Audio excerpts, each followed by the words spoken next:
Time for the rating game. This is where we rate the priority 1 through 10 of re-signing these pending Mets free agents. 1 is a low priority, 10 being the highest, keeping in mind, of course, the potential cost. Pete Alonso, he's the first one up. So where do we got with Pete Alonso?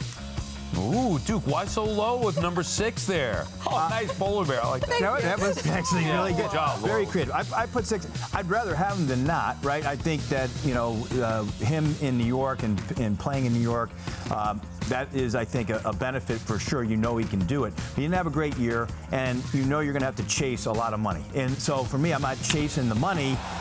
There are other good first basemen like Christian Walker who would be an excellent fit, and he would be actually better defensively, and you wouldn't have to sign him as long a term than it's what it's going to take for Pete. So that's why I threw a 6 on there. So I'll take him, but I don't want to chase the, if it's going to be $200 million, I'm moving on.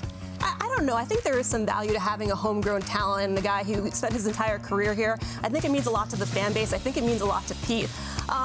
He was extremely clutch, obviously, in the playoffs. He had that home run power. And the fact that we've just seen him improve defensively, the number of picks I've seen him make at first base where I was like, ooh, that could have skidded away to somebody else. He's really improved his game.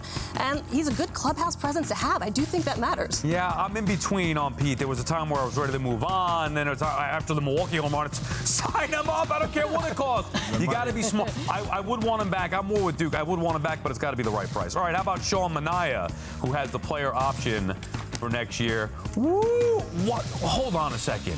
You don't like anybody.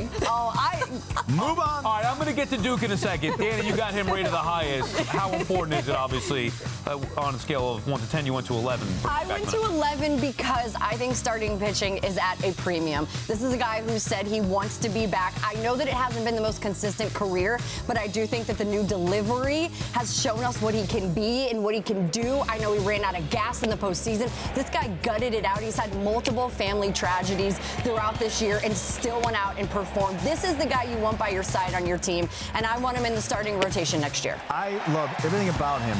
The biggest concern I have is the workload. And my experience is when they're going into free agency, they have a huge workload, and you saw a drop in velocity at the end of the year. It's buyer beware. So he's going to get 4 years. He's 33 years old. It's going to be close to $100 million or more.